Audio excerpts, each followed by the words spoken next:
Trigger warning. This episode contains discussions of fatphobia, ableism, transphobia, and queerphobia. This includes reading out hateful comments. Viewer discretion is highly advised.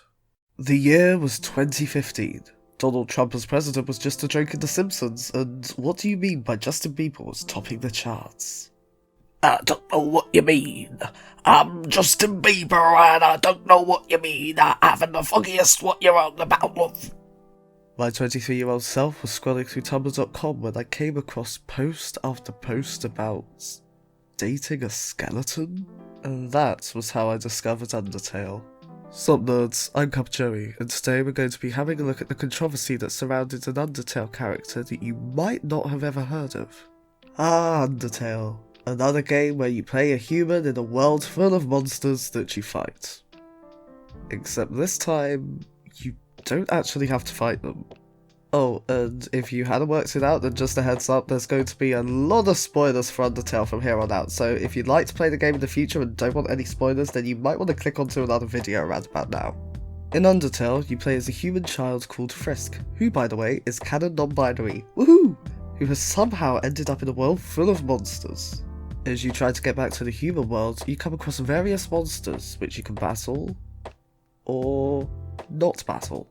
For me, and I think a hell of a lot of other gamers, Undertale was a much needed breath of fresh air that did everything right in terms of gaming, purely because of how aware it was of its audience. Or at least its potential audience, because I'm pretty sure the creator Toby Fox himself wasn't expecting Undertale to be as loved as it is. With fourth wall breakages at just the right moments, and even calling you out if you dare to watch a stream or a video rather than play the game yourself. Undertale really emotionally engages with the audience in a way that other games just don't. Even the ones like Final Fantasy X that really tug on your heartstrings just don't captivate you like Undertale does. To say that Undertale was quite a little game changer is actually underselling it a fair bit. Unlike other monster games where you just have to storm through and kill all the monsters you can, like in Dark Souls, or rage quit after the second boss if you play Dark Souls like I do, or a non-combat social game where you just have friendly little objectives like in Animal Crossing, Undertale is one where you can do either. You can dodge every attack until you talk the monster down from hurting you, or, if you want, you could do a playthrough where you're just a flat-out cold-blooded killer, in which you actually go out and seek out monsters to kill. It gets pretty dark pretty hecking fast. But more than the actual gameplay, even though I could also wax lyrical about that for a whole other episode, what really drew people in was the whimsy and the complexity of the characters, which at first seemed pretty simple, but are very multi-layered once you scratch the surface. Like Toriel, the goat mum who just can't bring herself to hurt you while she's fighting you to make you stay. Or Sans, whose only role seems to be comic relief, which he plays pretty hecking well. Unless you try and kill everyone, in which case...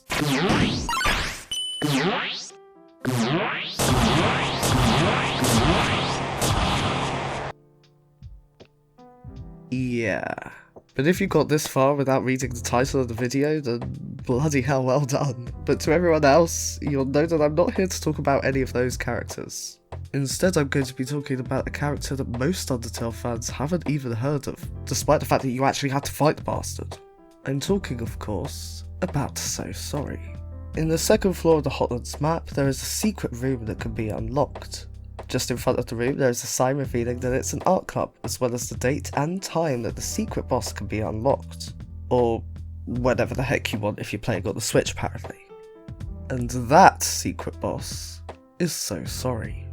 So Sorry is an orange monster that I would say resembles a chubby orange dragon. But monsters in Undertale are kind of their own thing, even though Toriel's family are called goats in the fandom, and I mean, Undyne is a fish. Okay? She's a freaking fish. As you're approaching the art club, the dishevelled artist barrels into you in a manner very reminiscent of the first time you see the White Rabbit from Alice in Wonderland. From there, So Sorry's fight scene starts, and oh my goodness, let me talk to you about his fighting style, because this battle has actually become my favourite within Undertale for one key reason. All of his attacks are completely unintentional.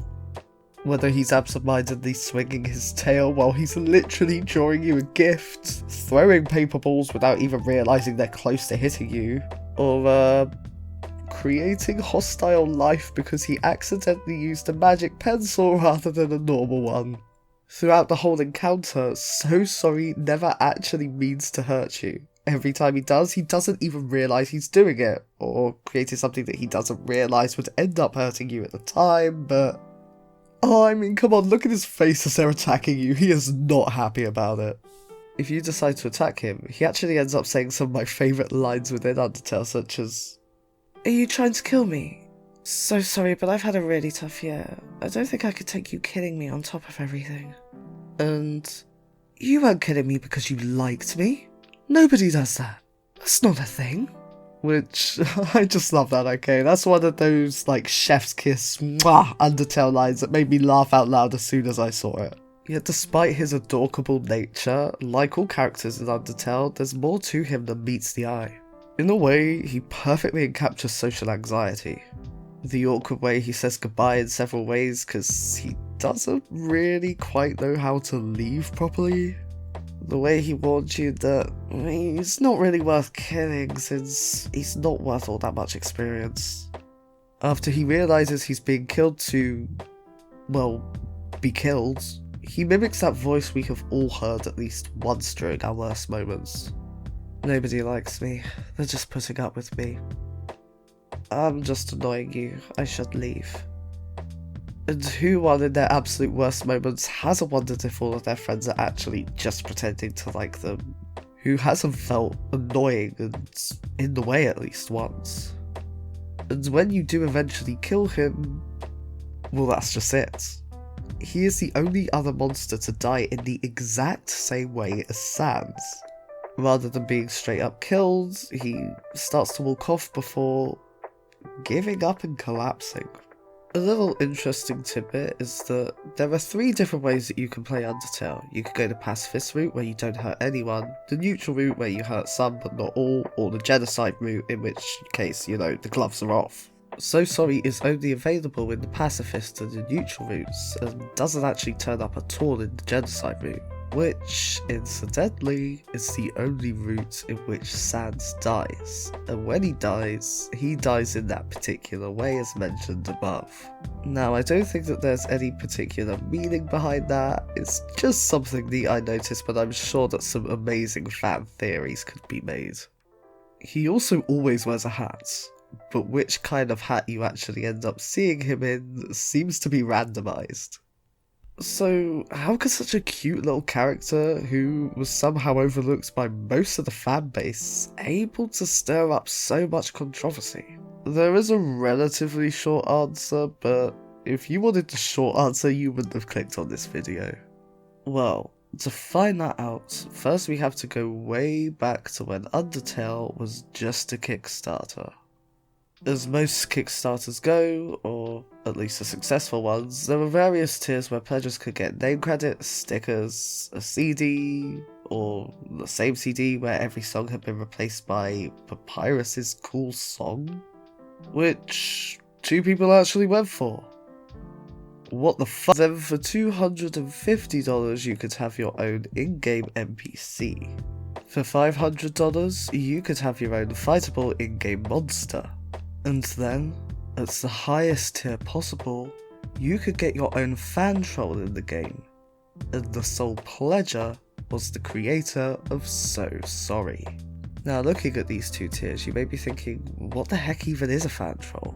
Well, the term fan troll is a reference to a webcomic series called Homestuck, which you'll definitely have heard of if you were ever around fandom Tumblr. Within the series, there are species called trolls, and when fans would make original troll characters, these would be called fan trolls. According to a comment on Reddit, Toby said fan troll was a tongue-in-cheek snide because he thought it was near guaranteed that the person who paid that much would be a Homestuck fan and would want their fan troll in. Turns out, a furry snagged it instead, or at least a person who didn't have a fan troll. Which, in my opinion, worked out nicely. The world is filled with animal monsters already, so Sorry doesn't stick out. A fan troll would have stuck out like a sore thumb. But you know, it is a Reddit comment, so take that with a pinch of salt. I did see someone else speculate that fan troll meant that it was going to be a character that would end up trolling the fan, but that just makes no sense to me in hindsight. Like the original comment said, rather than a fan troll, the spot was taken by So Sorry, who was based on Samael the Butterdragon, the first owner, or Scales owner, if he's a dragon, of Samael. So, what in the heck is wrong with Samael the Butterdragon? Oh, you know, just the fact that he's fat, as well as the subject of a lot of weight gain art. Like, that's it. That's literally it. The artist did nothing other than create fat art of a dragon, and apparently that's unforgivable to a lot of people. Once these images were found, and subsequently the creator's social media, it was soon uncovered that they were not only fat and drawing fat art, but they were also autistic and non-binary. And thus came an onslaught of fatphobic, ableist, and transphobic comments that came their way. Now, just a note before I go into this, Samael is non-binary and uses they/them pronouns. However, at the time a lot of these comments were posted, they used they, them, he, him, and she, her pronouns. So, while technically most of these comments aren't actually misgendering them, I do think it's very telling that they all resorted to he, him. If you don't want to listen to the abuse that Samael had to deal with, then go ahead and skip to the timestamp showed on the screen now. If you have any sight issues or use a screen reader, then I've also put this timestamp in the description of the video. So Samael saw the Kickstarter for Undertale all the way back in 2013 and noticed a perk where if you paid $500 you could have your own boss fight based off your character for the game. So, for whatever sick, twisted reason, he decided to buy it to put his OC in the game. He has 3 attacks, 2 relating to his shitty art, and 1 where he swipes his tail at you, all of which was so easy an autistic lemur could do it. He, my, she, this guy's so fat he ate all the pronouns. Oh good, he's a gender special. Lovely. If he ever gets on the HRT for whatever reason, it's going to fuck him up permanently for him. And he'll get legitimate dysphoria. Samael recently had a terrible encounter with a doctor. The doctor used a horrible, triggering, hurtful word, responsibility. The doctor said to him, "Nobody can help you but you." The doctor said to him that he needed to take personal responsibility for his junk food diet and get more exercise and lose weight, and that he wouldn't suffer so much chronic pain if he did. Samael took to Twitter to cry and made up a tweet storm about spoons, and why he can't take responsibility for anything because I have an anxiety disorder. I'm autistic, I don't have options, and genetic conditions and being disabled, etc, etc, etc, etc. No, the thing is that they actually then go on to, use a screenshot of Samael talking about how their pain wasn't actually taken seriously because they're fat. And if you've seen my other content, then you'll know that this is a really common thing for fat people. Like, I had to go and get my ear infection sorted out 3 separate times because the nurse assumed that because I was fat that meant that I was weak and couldn't handle pain. Like, it's absolutely ridiculous the amount of fat shaming and fat phobia in the medical professions. So yeah, this one really bothered me, especially as they were making really harsh ableist comments about, their autism as well. Samael is a pretty amusing case in sexual hypocrisy. Over on his Twitter, he has literally listed every proper pronoun as his preferred one, as well as adding that he's pansexual and polyamorous. So basically, he's just a weird sex pervert that will fuck literally anything with a pulse regardless of gender. But that's apparently not the case because Samael thinks sex is icky. A couple of years ago, Samael uploaded these 3 pictographs showcasing what he will and will not draw. Spoiler: Islamic content? Oh, I don't even know what that means. If you jump to the bottom of the last image, you'll see under not open to discussion never the following: sex, explicit bulges, and cramming stuff anywhere adult. Pwah! There's no way this dude has a bachelor's of science in any sort of biological field, especially not zoology. Not with drawing disgustingly fat animals the way he does. And all of this because they drew fat art. Like, that's it. That is their entire crime. I'm sorry, but this is just like absolutely ridiculous. The onslaught of harassment, characterizing them as whiny and annoying for daring to be someone that speaks out against the shit they have going their way. I mean, come on, especially when you consider the premise of the character. I mean, it makes reading all these comments so much harsher. The whole debacle reminds me of the animated James controversy, who inspired many animators but got ousted from the community because he had a fart fetish. Which, you know, I mean, it's not common, but it's not harmful. I mean, this doesn't really harm anyone. It gave me a little chuckle when I first saw it, so... I mean, really, like, is it really worth hurting people just because they're into something that's a little different?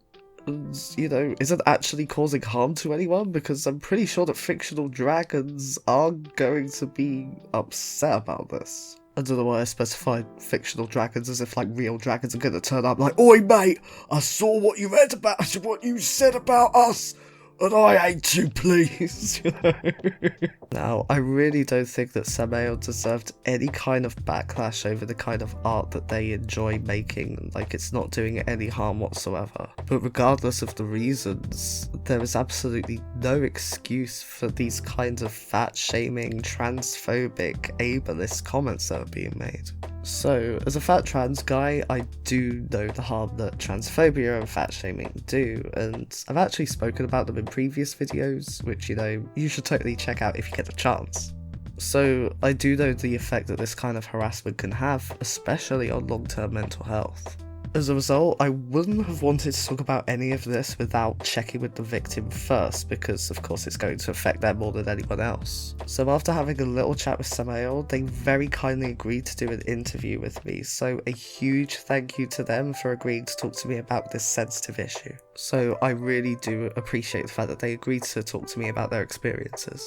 This is also the first time I've actually done any kind of interview on this channel, so if I mess up or there's anything that you think I should have asked or done differently, then go ahead and let me know in the comments. But for now, let's go to the little chat I had with Samael. Just a heads up folks, as this interview was conducted entirely over text, all of Samael's lines are going to be read out by Indrid Heron, who can be found at Moth Punk Shop on Twitter, so a huge thank you to them for their contribution to this episode. Hi Samael, first of all, thank you so much for agreeing to do an interview. It's really appreciated, especially given the content. So, to kick things off, pun unintended, I played Undertale myself and I really got into it during the hype. So, how did you come across it during the Kickstarter, and what made you want to donate? I think a few friends had linked me to Undertale's demo during the Kickstarter, and I'd ended up opening a tab, intending to play it 3 times I think, and just forgetting. I can't remember which friend's prompt finally got me to play it though. I think it was pretty late in the Kickstarter before I actually played it. I just fell in love with it pretty much immediately. I wasn't in a great place, and its sincerity, sweetness, and sense of humour struck a chord with me. It's probably silly, but it made me want to be a better person. On top of that, I really appreciated its twist on combat and the whole thing with remembering your previous one's choices. It really played with the player's expectations, right down to knowing a lot of them would try to do better and then comment on that. I was really impressed with it. I was going to back to do a monster design because I wanted to contribute to something I genuinely loved, but there was also the joke option of making your fan troll canon. I'd recently had plans I'd spent ages saving for fall through, so I had some spare cash for a change, and the tier wasn't that much higher, relatively speaking. So I asked Toby, knowing that it was probably a just for fun option, which he admitted to as well. But he seemed interested in actually going with it, so that's how I ended up backing it. I noticed that So Sorry's name was kind of a dad joke, like he says, "I'm so sorry," and therefore you're supposed to take that as his name, which I thought was quite fun. As the character's original name was Samael the Butter Dragon, I wanted to know, how did you feel during the production of the So Sorry character, and how did you feel about the change of name? What involvement did you have during the creation, and is there anything that you didn't like about how they were created? For example, the fact that they're a pretty difficult boss to come across. Ups and downs, honestly. Prior to being identified, I was told my character was cute. It was a lovely idea. It would be fitting. Then that flipped and became not wanting the game to be associated with it. Then it shifted back and forth, making concessions on some things, standing firm on others. I don't remember if losing my name hurt. I think that was fine, and I understood the reasons for it. Being asked if it could be made totally unrecognisable did sting, however. In the end, we went with a modified design that I feel is still really faithful, so I appreciate that. The personality came through intact. I originally intended them to be more depressive because, well, I was. I think there was concern that there'd be too much of an overlap with Napstablook or Alphys though, so I think the panicky alternative was a better bet. Originally, it was going to be more developed, chasing around a butterfly and more clumsily interacting with the player. I think it was quite late in the day when all that got dropped. I find that a little sad, but I understand he had time pressures to deal with. I'm okay with the whole being a hidden bonus boss thing. I think one of the things that I'm not pleased with regarding that is that even if you knew what to do, for I think the first couple of years, you had to have already beaten Muffet and made it to the Hotland Resort to enable the encounter. That feels like an extremely weird bug, and I feel it made comparisons to Muffet inevitable, since no player could have the So Sorry fight without already having fought her. As a result, especially early on, people would compare the So Sorry encounter to hers and insist that she was in fact the Fantrol character. I don't have a problem with Muffet, but I do feel that the confusion wasn't helped by her being placed front and centre like that. What was your initial reaction when Toby Fox raised concerns? Were you expecting this, or was it pretty out of the blue? I felt it was reasonable to expect that he would raise concerns on doing due diligence and all. I would have told him up front, but I'm not sure what the etiquette is on that kind of thing. It would have felt weird going, "Okay, first, before I ask you if you'd be willing to do this, you should be aware that I draw fat cartoons for a living," to someone I did not know personally. Simultaneously, it's very TMI, but also it's important to know before you start working with someone's character, I guess. I understood that it would involve compromise and concessions, but it initially jumped immediately to not wanting my participation at all. In response to being asked to leave, I was admittedly upset. Things got better, and I was happy to make changes, but Toby kept flip-flopping on whether it was okay at all. Initially, it was not wanting to be associated with me, as though my presence would somehow taint the game. This later became concern for my well-being, that they were just conscious that I would see a backlash. In the final month up to release, there was no additional reason given as far as I can recall, just, can we not?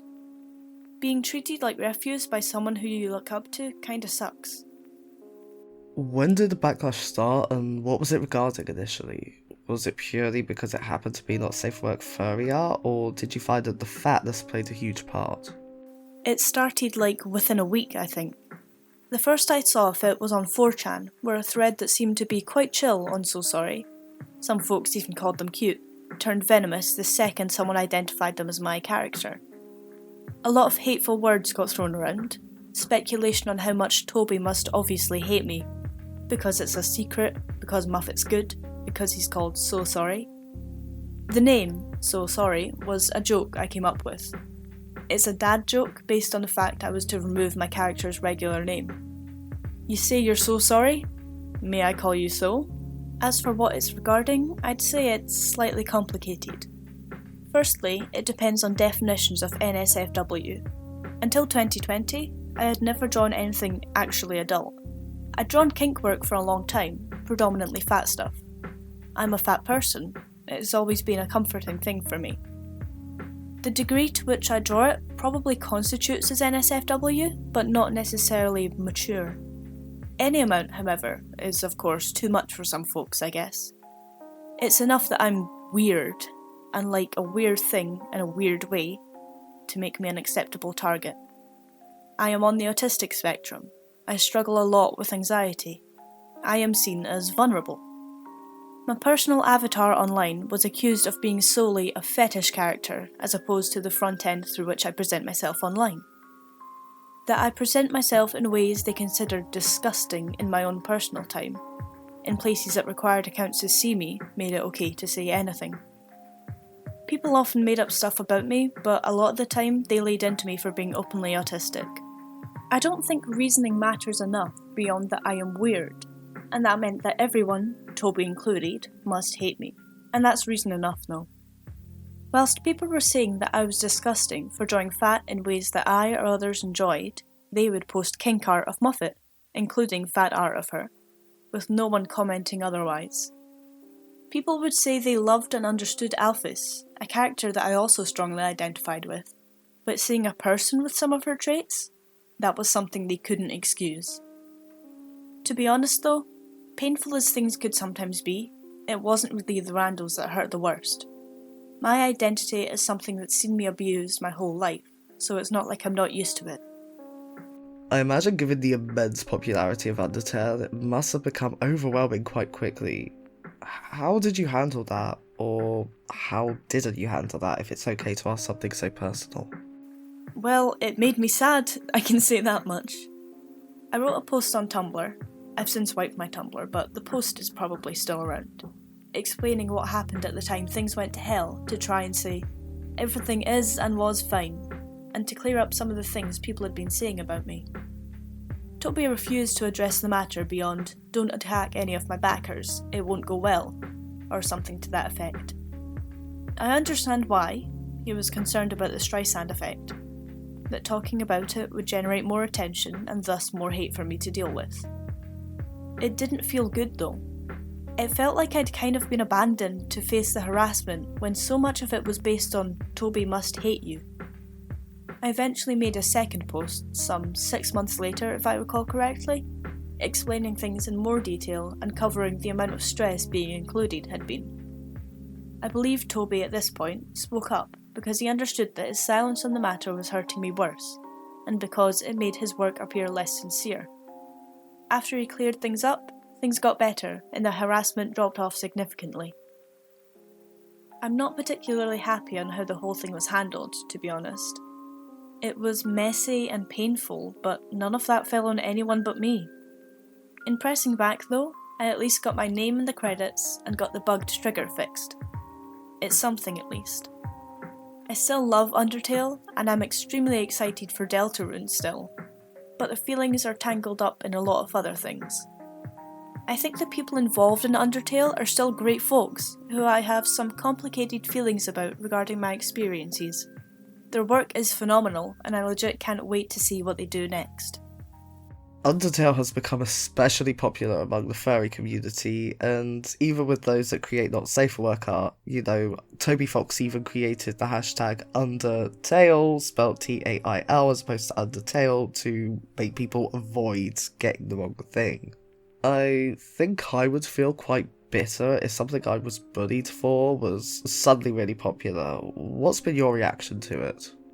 Nah, I have no problems with that. I'd never post any kink art of Undertale myself, though. I promised as much to Toby to begin with, and I didn't think it'd be ethical of me to be both involved in Undertale and produce kink of it. I'm honestly happy to still see Undertale stuff, and as such, I have a Metaton live from Hotland poster on my office wall. Never got around to getting the dang plushies though. I really should, but the shipping is a killer. So the art wasn't not safe for work, but it was fat orientated. Does this mean that people just assumed it was fetishistic or something? I mean, it's complicated, because it was, and is, predominantly kink art, I'd say, but simultaneously did not have a sexual element. I never drew nudity or sex at the time. Knowing what you know now, if you could go back, is there anything that you would do differently?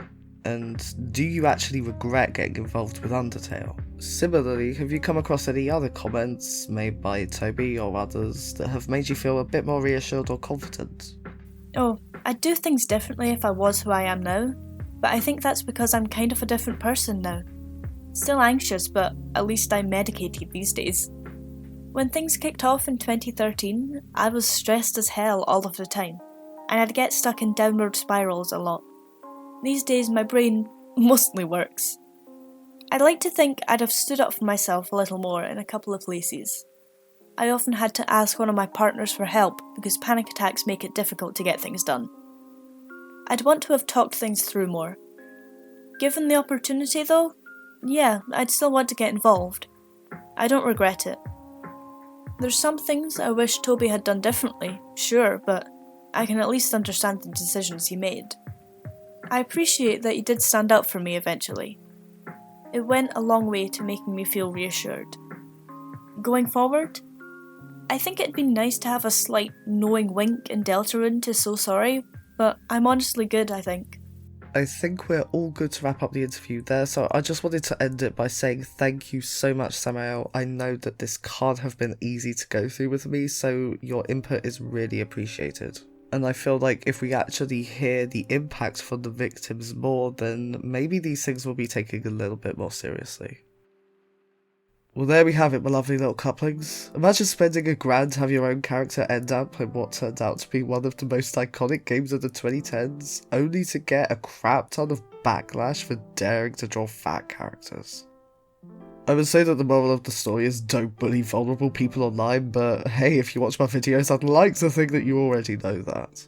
I also feel like I've read out way too many negative comments about the creator of such a lovely character, so I'm going to have a little bit of a palate cleanser. To end on a positive note, I wanted to share this fan art that I found on DeviantArt. It's so sweet and really brings the character to life, and the artist had the following to say. I finally figured out how to fight So Sorry, and I fell in love with the character instantly. What is it with me and big, nervous and unpopular softies anyways? Me too, a small one. Me too. While the nastiest comments can certainly be the loudest, there are gonna be a hell of a lot more people that appreciate the art that's out there. Well, my lovely little couplings, that's it for this episode of talking about Undertale drama, I guess. This is the first ever episode that I scripted fully and put quite a lot of effort into as opposed to just reacting to something, so I really do hope that you folks enjoyed it because a lot of effort went into this video. If you don't, hey, at least I tried.